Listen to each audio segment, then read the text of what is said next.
고린도전서 2장은 사도 바울이 고린도 교회 성도들에게 편지한 초반부의 말씀인데요. 우리가 말씀을 들은 것처럼 고린도 교회에는 지금 분열되어 있고 여러 가지 문제에 휩싸여 있었기 때문에 사도 바울은 고린도 교회 그 분열과 또 교회 앞에 당면한 여러 문제들에 대하여 권면하고 또 가르치기 위하여 이 말씀의 편지를 썼습니다. 오늘 말씀을 보면은 두 가지를 우리가 보게 됩니다. 첫 번째는 인간의 지혜는 굉장히 제한적이고 또 능력이 없다는 것입니다.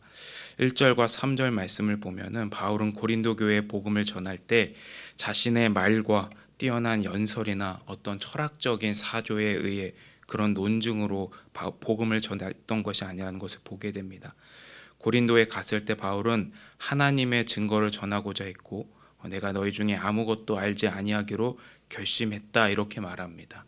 이 말씀의 뜻이 무엇일까요? 사도 바울은 인간의 지혜나 인간의 말로 복음을 전하는 것이 아니라 하나님의 능력과 오직 예수 그리스도의 십자가의 복음에 의지하여 성도들에게 복음의 메시지를 전했다는 것을 알 수 있습니다. 바울은 왜 이렇게 십자가를 사랑했을까요? 십자가의 지혜를 의지했을까요?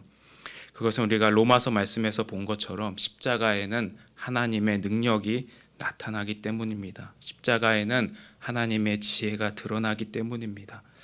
그러나 그 당시 사람들에게 십자가는 어떤 모양이었을까요? 십자가는 거리끼는 것이었고 십자가는 죄수들이나 달리는 나무 사형틀이었습니다. 그래서 사도 바울은 내가 내 말과 전도는 설득력 있는 지혜의 말로 하지 않고 그가 전한 복음이 인간의 논리나 지혜를 뛰어넘는 하나님의 역사이자 성령의 역사임을 강조합니다. 우리는 때로 자신의 지혜나 능력에 의지하려 할 때가 많습니다. 기도하기보다 내 계획대로 지금 어떻게 해야 될지 우리가 더 반응하게 됩니다.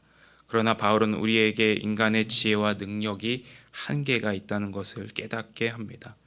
진짜 변화, 우리 안에 성령의 변화는 오직 하나님의 역사로만 일어난다는 사실을 우리에게 가르쳐 줍니다.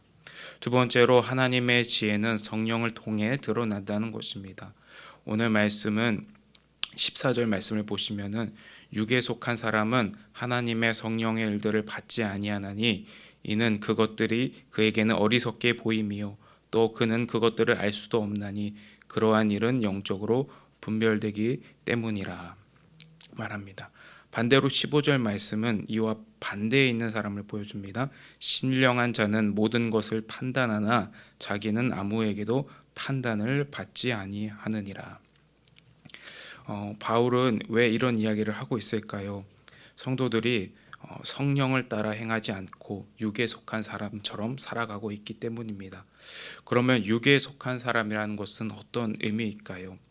육신대로 사는 것이고 육체를 따라 사는 것인데 더 원어적인 의미로 살펴보자면은 육신으로부터 그러니까 하나님의 성령으로부터 힘을 얻는 것이 아니라 육체적인 것을 동력을 삼아 움직이는 것입니다. 그러면 반대로 신령한 자는 어떤 사람일까요? 신령한 자는 거룩한 하나님의 성령으로부터 힘을 받고 하나님께로부터 지혜와 능력을 공급받아 그것을 동력으로 움직이는 것이 신령한 자의 모습일 것입니다. 그래서 오늘 12절 말씀을 보시면 우리가 세상의 영을 받지 아니하고 오직 하나님으로부터 온 영을 받았으니 이는 우리로 하여금 하나님께서 우리에게 은혜로 주신 것들을 알게 하려 하심이라 이렇게 말하고 있습니다. 사랑하는 성도 여러분, 오늘도 우리가 육에 속한 사람이 아니라 하나님께 속한 자로 하나님의 성령을 의지하며 성령으로부터 오는 힘을 얻어 살아가는 저와 여러분 될 수 있기를 축복합니다. 오늘 이 말씀을 통해 우리가 다시 한번 하나님의 지혜를 구하고 성령의 인도하심을 따라 살아가는 삶이 되기를 소망합니다. 하나님께서 주시는 진짜 지혜와 성령의 역사 안에서 우리의 삶이 변화될 수 있기를 축복합니다. 기도하겠습니다.